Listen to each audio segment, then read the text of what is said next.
Welcome to back my YouTube channel study with Raj में आप सभी का स्वागत है।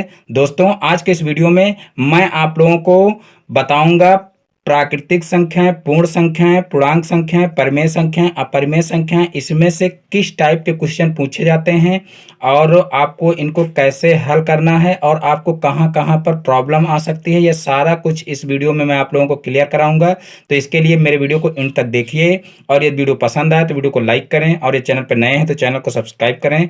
देखिए, सबसे पहले मैं आप लोगों का छोटा सा टेस्ट लेना चाहता हूं, जिससे जिन लोगों को ये पता हो कि हमको ये सारा कुछ आता है तो उनका ये डाउट क्लियर हो जाए। यानी कि आता है तो और अच्छी बात है, और नहीं आता है तो यहां से आपका क्लियर हो जाएगा। तो सबसे पहले देखिए कि किस टाइप के क्वेश्चन आ सकते हैं और आपको इसके बारे में पता है कि नहीं पता है, ये जो है इस टेस्ट के द्वारा आप जान लीजिए। उसके बाद फिर जो हम बताएंगे, यानी कि जो इनकी डिफिनीशन बताएंगे, उसको आपको ध्यानपूर्वक पढ़ना है। उसके बाद आपका सारा कुछ क्लियर हो जाएगा। फिर आपको वीडियो को बार बार देखने की जरूरत नहीं है और बार बार प्राकृतिक संख्याएं, पूर्ण संख्याएं, परिमेय संख्याएं, अपरिमेय संख्याएं बार बार लेकर के नहीं बैठना है। एक बार में ही सारा कुछ क्लियर हो जाएगा। तो इसलिए आप वीडियो पर लास्ट तक बने रहिए। और सबसे पहले आप देखिए कि देखिए क्वेश्चन दिए हुए हैं, 4 क्वेश्चन सिलेक्ट किए गए हैं और ये क्वेश्चन जो है व्हाट्सएप ग्रुप पर मेरे जो है रजनी तिवारी हैं, रजनी तिवारी ने पूछा था, तो उन्हीं के क्वेश्चन हैं। तो यहाँ पर देखिए जो है इनके उत्तर भी आप लोग जान लीजिए कि जिस गाइड से उन्होंने पढ़ा था सारे के सारे जो है आंसर भी इसके गलत थे। तो यानी कि हमने जो है ये सारी संख्याएं जो हैं प्राकृतिक, पूर्ण, पूर्णांक, परिमेय, ये सब मैंने पढ़ा दिया है। तो वही वीडियो देखने के बाद उन्होंने जो है इसमें से जो है आंसर इसके छांटे, तो उनको छांटने में दिक्कत हुई। तब उन्होंने हमसे पूछा था कि सर क्लियर नहीं हो रहा है और इनको कैसे करें। तब ये प्रॉब्लम आप लोगों की समझ करके हमने सोचा कि इस पर चलो एक वीडियो बना दिया जाए, जिससे आप लोगों का जो भी डाउट है वो क्लियर हो सके। तो आप लोग ध्यान से देखिए और आप लोग भी देखिए कि संख्याओं को छांट सकते हो कि नहीं, और अगर छांट सकते हो तो बहुत अच्छी बात है, और नहीं छांट सकते हो तो फिर अभी जब लास्ट में हम आप लोगों को पढ़ाएंगे, लास्ट में क्या, ये क्वेश्चन हल करने से पहले ही मैं आप लोगों को पढ़ा दूंगा, उसके बाद क्वेश्चन हल करवाऊंगा। तो यहां पर देखिए क्वेश्चन पहले कौन कौन से हैं और उनके आंसर आप लोग देने का प्रयास करिए। देखिए क्वेश्चन है पहला, निम्नलिखित में से पूर्ण संख्याओं को छांटिए। यहां पर देखिए जो है पूर्ण संख्याओं को छांटना है। तो यहां पर देखिए ये संख्याएं दी हुई हैं, 352, 457 और फिर देखिए -312, फिर 2 सही 1/18 और फिर है 18 और फिर 35 है और फिर -37 है। इनमें से आपको छांट करके बताना है कि पूर्ण संख्याएं कौन कौन सी हैं। तो आप लोग जो है तुरंत कमेंट करके बताइए कि पूर्ण संख्याएं कौन कौन सी हैं। छांट करके मैं आप लोगों को थोड़ा सा टाइम दे रहा हूं।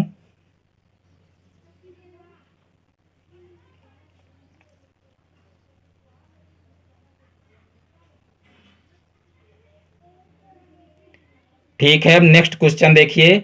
नेक्स्ट क्वेश्चन है, निम्नलिखित में से पूर्णांक को छांटिए। निम्नलिखित में से पूर्णांक को छांटिए। देखिए आप लोग अपना आंसर याद रखना, अभी जब लास्ट में पढ़ाया जाएगा तो आपको पता चल जाएगा कि हमने सही आंसर दिया था या गलत। ये सिर्फ आपको अपने आप को मापना है कि हमको ये चीज पता है कि नहीं पता है। यहाँ पर फिर देखिए, निम्नलिखित में से पूर्णांक को छांटिए। निम्नलिखित में से पूर्णांक को छांटिए। तो यहाँ पर देखिए 4002 दिया हुआ है, फिर माइनस का 3602 दिया हुआ है, फिर 799 दिया हुआ है और 2.5 दिया हुआ है और 3.7 दिया हुआ है और 0 दिया हुआ है। तो आप लोग इसका फटाफट आंसर बताइए।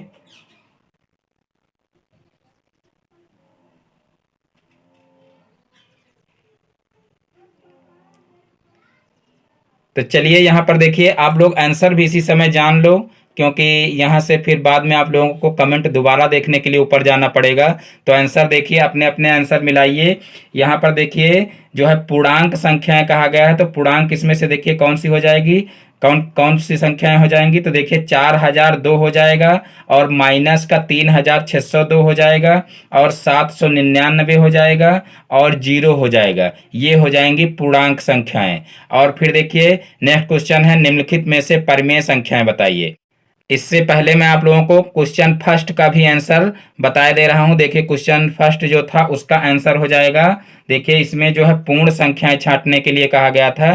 तो देखिए पूर्ण संख्याएं कौन कौन सी हो जाएंगी, तो देखिए 352 पूर्ण संख्या हो जाएगी, 457 हो जाएगी, और 18 हो जाएगी यहाँ पर देखिए, और जो है 18 के बाद 35 हो जाएगी। ये संख्याएं हो जाएंगी पूर्ण संख्याएं।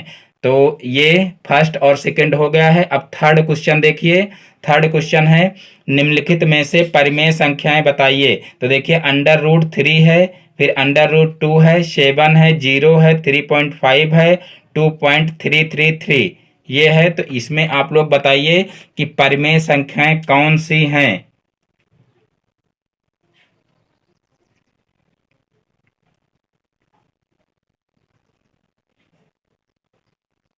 तो देखिए इसमें से परिमेय संख्याएं हैं 7 है, 0 है, और उसके बाद फिर देखिए 3.5 है, और फिर 2.333 है। ये आपकी परिमेय संख्याएं हो जाएंगी।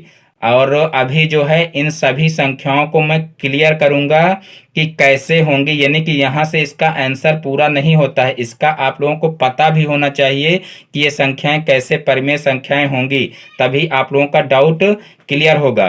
तो यहाँ पर देखिए अब नेक्स्ट क्वेश्चन है 5 4 √40 है, फिर जो है √0 है, में अपरिमेय संख्या कौन सी है। यहाँ पर अपरिमेय संख्या बताना है, तो आप लोग फटाफट इसका आंसर बताइए।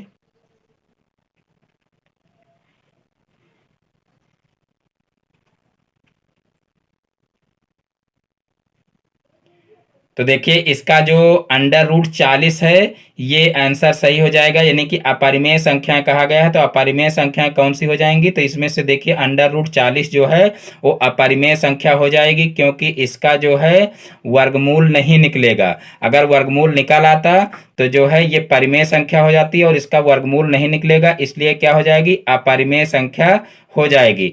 अब देखिए मैं आप लोगों को प्राकृतिक संख्याएं, पूर्ण संख्याएं, पूर्णांक, परिमेय संख्याएं, अपरिमेय संख्याएं, सारा कुछ आप लोगों का पहले बता रहा हूं, यानी कि इसके बारे में आप लोगों को डिफिनीशन बता रहा हूं, और कैसे आप पहचानेंगे ये पूरा आप लोगों को विस्तार से बता रहा हूं। उसके बाद जो है ये सारे क्वेश्चन आप लोगों को पुनः जो है हल करवाऊंगा। तो उसके बाद आपको लगेगा कि हाँ अब मैं कहीं से भी संख्याएं दी हुई हूं तो उनको जो है उनको छांट करके मैं आराम से लिख सकता हूं, कोई प्रॉब्लम नहीं होगी। तो चलिए अब इनकी परिभाषाएं देखते हैं।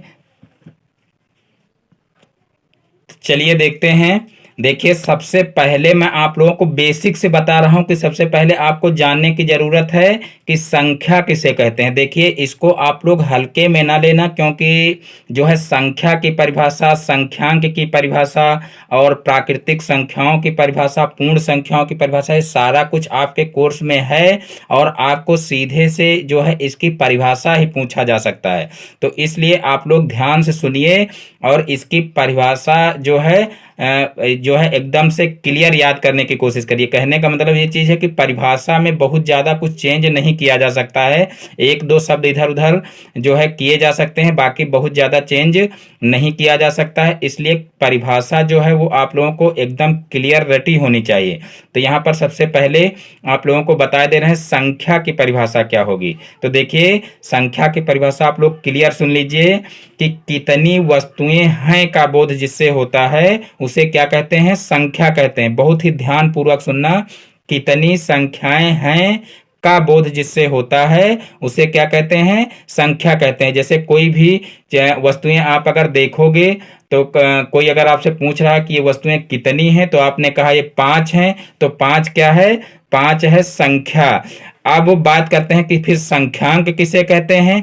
तो इन संख्याओं को जिन संकेतों द्वारा जो है व्यक्त किया जाता है या जिन संकेतों द्वारा लिखा जाता है उसे क्या कहते हैं, संख्यांक कहते हैं। यानी कि जैसे मान लीजिए आपने कहा कि ये जो है वस्तुएं 5 हैं, तो ये 5 क्या हो गया, 5 हो गया संख्या। लेकिन जो है 5 जब आप इस तरीके से 5 लिखोगे तो ये क्या हो जाएगा, ये हो जाएगा संख्यांक। यानी कि संख्याओं को जिन संकेतों द्वारा लिखा जाता है उसे क्या कहते हैं, उसे कहते हैं संख्यांक। अब बात करते हैं कि प्राकृतिक संख्या किसे कहते हैं। तो देखिए बहुत ही आसान परिभाषा है, आप प्राकृतिक संख्याओं की परिभाषा बहुत ही आसानी से लिख सकते हो।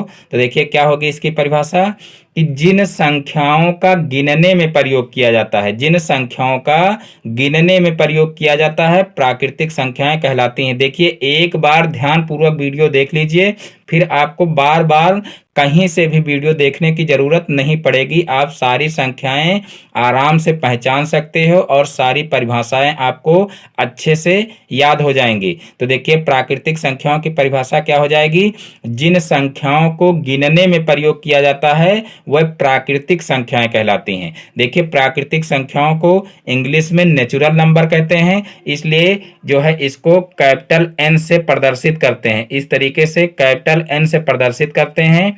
और ये जो है गिनने वाली संख्याएं होती हैं। तो देखिए गिनने में प्रयोग किन संख्याओं का करते हैं, यानी कि जब कोई वस्तुएं होती हैं तो उनको हम एक से गिनते हैं। कोई वस्तु जब है ही नहीं तभी उसको कहा जाएगा कि नहीं है, और जब कोई वस्तु है उसका अस्तित्व है तो उसको हम गिनने में प्रयोग करेंगे। एक होगी तो एक बताएंगे, 10 होगी तो 10 बताएंगे, 100 होगी तो 100।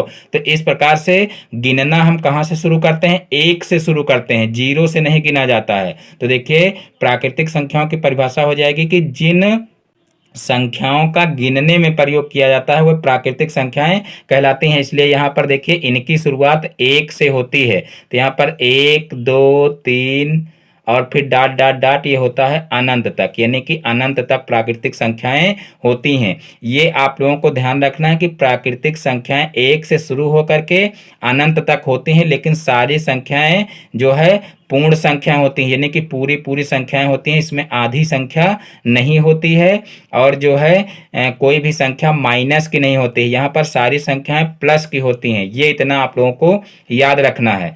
तो ये इतना आप लोगों का क्लियर हो गया। अब बात करते हैं पूर्ण संख्याओं की। तो देखिए पूर्ण संख्याओं को अंग्रेजी में कहते हैं होल नंबर। तो देखिए होल नंबर कहते हैं अंग्रेजी में, इसीलिए इसको W से प्रदर्शित किया जाता है। तो देखिए पूर्ण संख्याओं की परिभाषा क्या हो जाएगी कि जब प्राकृतिक संख्याओं में जीरो को शामिल कर लिया जाता है तो वह संख्याएं क्या कहलाती हैं, पूर्ण संख्याएं कहलाती हैं। पुनः एक बार सुन लीजिए, देखिए प्राकृतिक संख्याएं ये हैं, तो यहाँ पर पूर्ण संख्याओं की परिभाषा क्या हो जाएगी कि जब प्राकृतिक संख्याओं में जीरो को शामिल कर लिया जाता है तो वह पूर्ण संख्याएं हो जाती हैं। सिर्फ इतनी सी परिभाषा आप लोगों को लिखनी है और इसको W से प्रदर्शित करते हैं, ये आप लिख सकते हो। और फिर यहाँ पर देखिए इस तरीके से लिखना है, यहाँ पर जीरो से लेकर के अनंत तक संख्याएं होती हैं। तो यहाँ पर 1 से शुरुआत हुई थी और यहाँ पर जीरो से शुरुआत हो गई, 0 1 2 और इस तरीके से 3, फिर डॉट डॉट, ये भी जो है अनंत तक जाती हैं। और ये भी जो है प्लस की तरफ ही होती हैं, जीरो से लेकर के प्लस की तरफ होती हैं, माइनस की तरफ कोई संख्या नहीं होती है। ये आप लोगों को याद रखना है। तो यहाँ से देखिए 2 टाइप के क्वेश्चन पूछे जाते हैं, तो क्वेश्चन आप लोग यहीं से क्लियर कर लीजिए, क्योंकि ये छोटी छोटी बारीकियां ही अगर आप यहाँ पर नहीं समझोगे तो फिर यही बाद में जो है बड़ी बन जाती हैं। और देखिए टेट और सुपर टेट में इसी टाइप की जो बारीक वाली चीज़ें होती हैं वही पूछी जाती हैं। तो इसलिए ये सारी चीज़ें आप लोग अभी से क्लियर करते चलिए। ये नहीं कि आप उस टाइप से बन जाइए जैसे जो है छोटे बच्चे होते हैं उनको जो रटा दिया जाता है वही रटा करते हैं। जैसे आप लोग ट्रेनिंग में जो है स्कूल में पढ़ाने गए होंगे तो वहाँ पर छोटे बच्चे क्या होता है, अगर को रटा दिया गया है कि गुड मॉर्निंग बोलना है, कोई क्लास में आए तो गुड मॉर्निंग बोलना है, तो अगर आप दोपहर के बाद भी गए तब भी वो तुरंत खड़े होकर के सब साथ में बोलेंगे गुड मॉर्निंग मैम या गुड मॉर्निंग सर। तो ऐसा नहीं होना चाहिए, यानी कि आपको उस चीज़ का नॉलेज होना चाहिए। ये नहीं कि आप केवल रट लो, रटे रटाए तोते बन जाओ। जैसे तोते को बोलो कि जो है पट्टे पढ़ो सीताराम, तो वो भी कहेगा पट्टे पढ़ो सीताराम। उसको कहना चाहिए सीताराम, ना कि ये कहना चाहिए उल्टा कि जो है पट्टे पढ़ो सीताराम।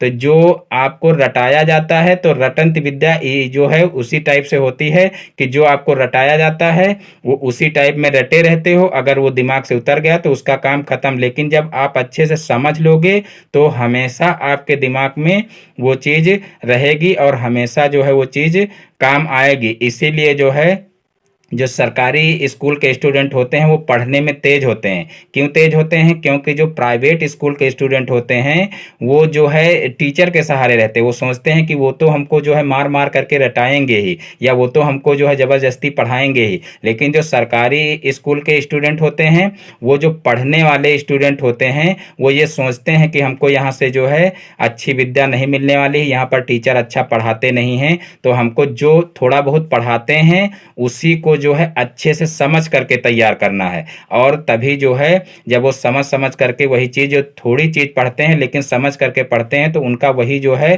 ठोस नॉलेज धीरे धीरे करके इकट्ठा हो जाता है और वही स्टूडेंट आगे चल करके पढ़ जाते हैं। यानी कि सारे क्लास वो जो है सरकारी विद्यालय से पढ़ते हैं, तब भी जो है वो आगे चल करके सक्सेस हो जाते हैं।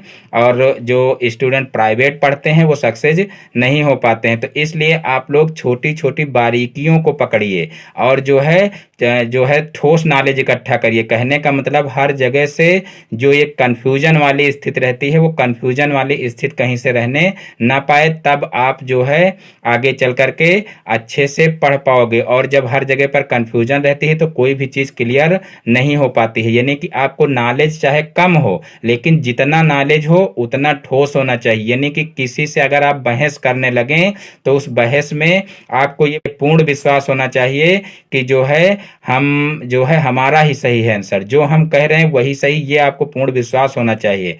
तो यहाँ पर चलिए अब आगे बात करते हैं कि कौन से वो दो क्वेश्चन हैं।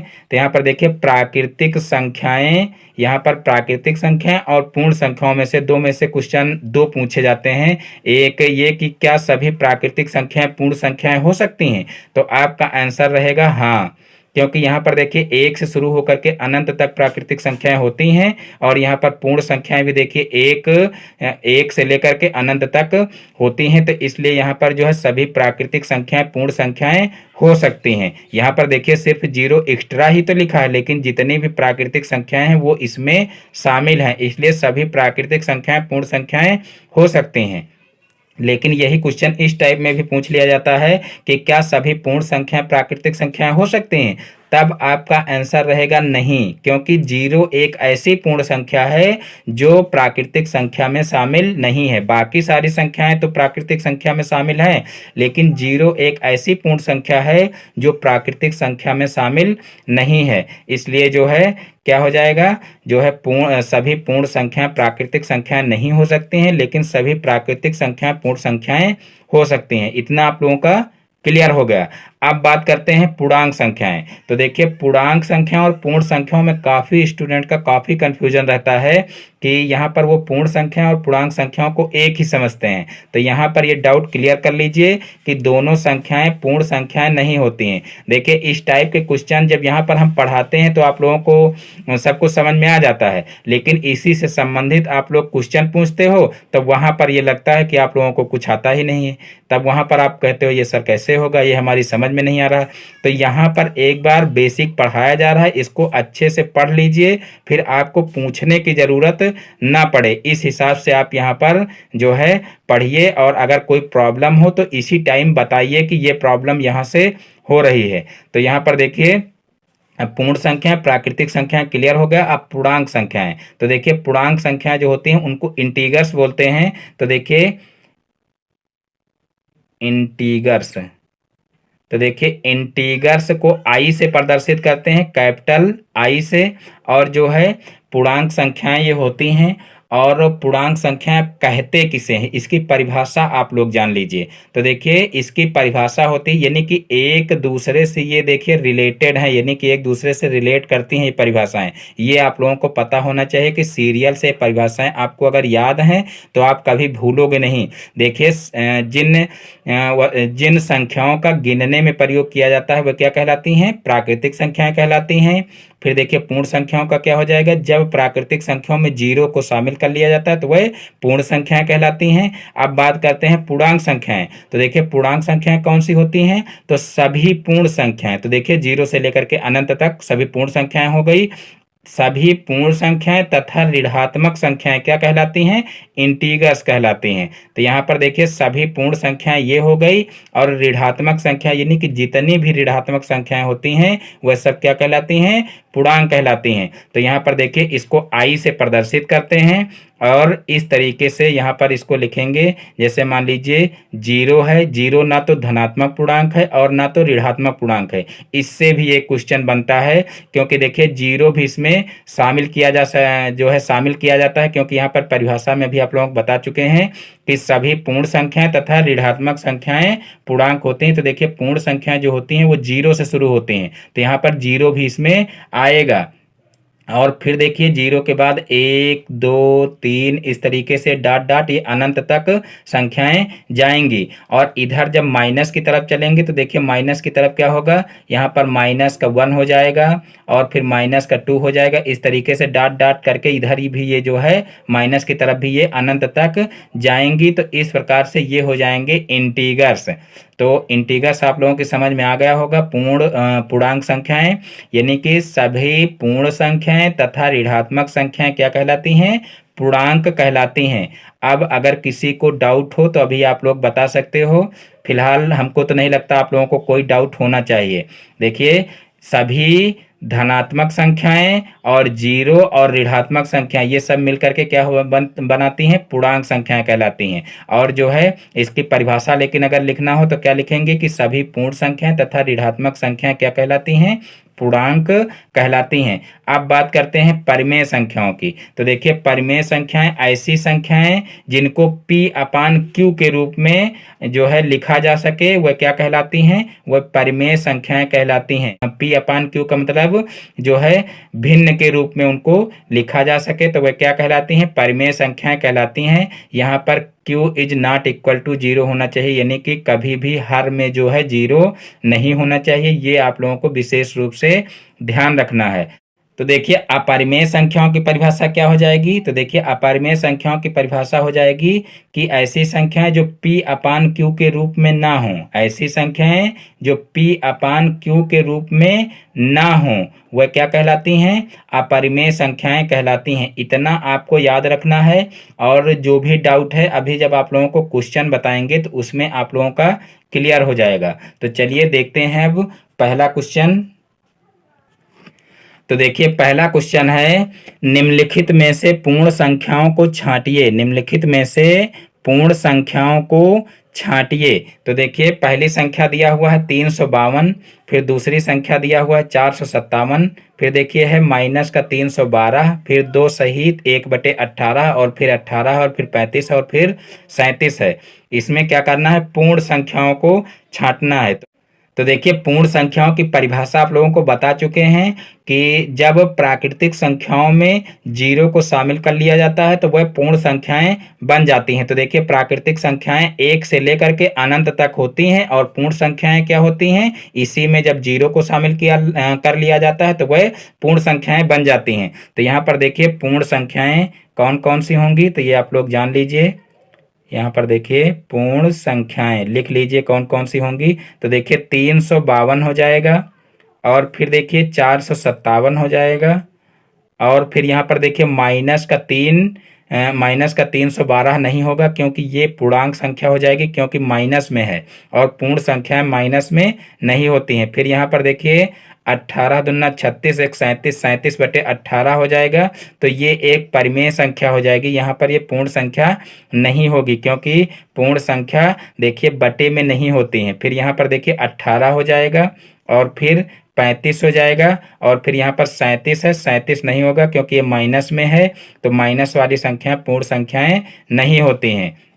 अब देखिए नेक्स्ट क्वेश्चन की बात करते हैं कि निम्नलिखित में से पूर्णांक को छांटिए। तो देखिए पूर्णांक यहाँ पर छांटना है। तो यहाँ पर देखिए ऑप्शन है जो है संख्याएं दी हुई हैं 4002 माइनस 3602 और फिर 799, फिर देखिए 2.5 है, फिर 3.7 है और फिर 0 है। तो इनमें पूर्णांक को छांटना है। तो देखिए पूर्णांक आप लोगों को बता ही चुके हैं कि सभी पूर्ण संख्याएं तथा ऋणात्मक संख्याएं क्या कहलाती हैं, पूर्णांक कहलाती हैं। तो यहाँ पर देखिए ऋणात्मक संख्याएं भी पूर्णांक हो जाएंगी और धनात्मक संख्याएं भी पूर्णांक हो जाएंगी। तो यहाँ पर देखिए जो है पूर्णांक लिख लेंगे, पूर्णांक संख्याएं,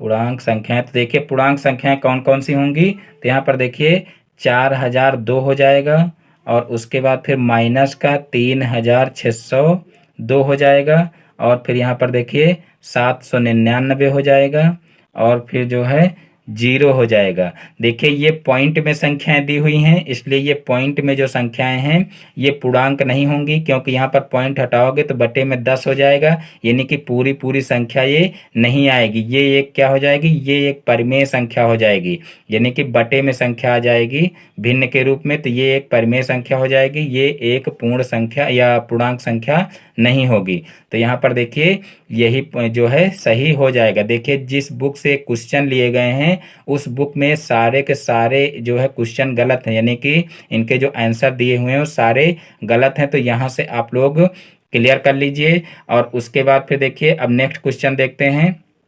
क्वेश्चन नंबर 3, निम्नलिखित में से परिमेय संख्याएं बताइए। निम्नलिखित में से परिमेय संख्याएं बताइए। देखिए परिमेय संख्याएं छांटने में बहुत ही प्रॉब्लम होती है, और ये काफ़ी स्टूडेंट का डाउट रहता है, क्योंकि इसमें बहुत टाइप से संख्याएं पूछ ली जाती हैं। तो देखिए यहाँ पर कौन कौन सी परिमेय संख्याएं हो सकती हैं वो मैं आप लोगों को बताया दे रहा हूँ। यहाँ पर देखिए √3 दिया हुआ है, तो सबसे पहले यहाँ लिख लेते हैं परिमेय संख्याएं हमको छांटना है, तो लिख लेंगे परिमेय संख्याएं।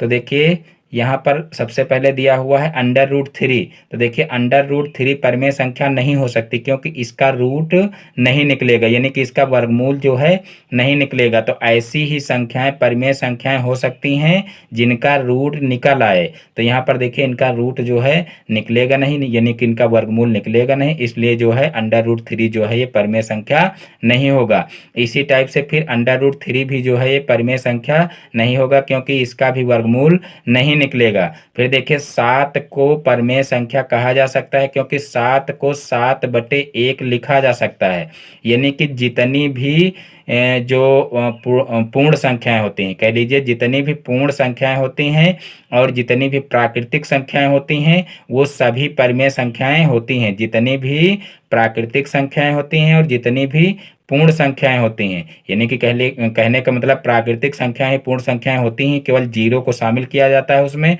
तो जितनी भी पूर्ण संख्याएं होती हैं वो सब क्या होती हैं, परिमेय संख्याएं होती हैं। तो यहाँ पर देखिए ये हो जाएगा 7, और उसके बाद फिर देखिए जीरो भी पूर्ण संख्या है, तो ये भी क्या हो जाएगा, ये भी एक परिमेय संख्या हो जाएगी, यानी कि जो है इसके बटे में भी 1 लिखा जा सकता है। तो इस प्रकार से जीरो भी जो है वो क्या हो जाएगा, जीरो भी एक जो है परिमेय संख्या हो जाएगी। अब बात करते हैं यहाँ पर देखिए 3.5 की, तो देखिए 3.5 भी जो है एक परिमेय संख्या हो जाएगी, क्योंकि यहाँ पर 3.5 यानी कि पहले ये जो है भिन्न के रूप में ही रही होगी संख्या, तभी पॉइंट के रूप में आई है। यानी कि अगर यहाँ पर दशमलव हटाएंगे तो नीचे 1 लिखेंगे, और दशमलव के बाद 1 अंक है, इसलिए यहाँ पर 10 हो जाएगा। तो इस प्रकार से 35/10 हो जाएगा, जो कि एक परिमेय संख्या है। तो इस प्रकार से ये परिमेय संख्या हो गई, 0 हो गई और 35/10 हो गई। और यहाँ पर देखिए 2.333 ये भी एक परिमेय संख्या है, यानी कि यहाँ पर सिर्फ ये 2 परिमेय संख्याएं नहीं, बाकी सारी संख्याएं परिमेय संख्या हैं। देखिए यहाँ पर पॉइंट में कुछ संख्याएं परिमेय होती हैं और कुछ नहीं होती हैं, ये डाउट में रहता है, तो आप लोग ये डाउट क्लियर कर लीजिए। यहाँ पर जब बार बार वही संख्या आए, यानी कि इसको इस रूप में भी लिखा जा सकता है 2.3 बार, यानी कि ये बार बार आ रहा है। तो इस टाइप से अगर बार बार आए तो समझ लीजिए वो संख्या क्या कहलाएगी, परिमेय संख्या कहलाएगी। और जब पूरा पूरा कट जाए, मान लीजिए बार बार ना आ रहा हो, जैसे 2.13 इस तरीके से केवल दिया हुआ है, आगे कुछ भी इस तरीके से पॉइंट करके नहीं दिया गया है, तो समझ लीजिए ये भी क्या है, परिमेय संख्या है। और अगर आगे डाट डाट डाट दे दिया गया, यानी कि अभी ये और आगे हल होगा, तो समझ लीजिए कि क्या है, वो अपरिमेय संख्या है।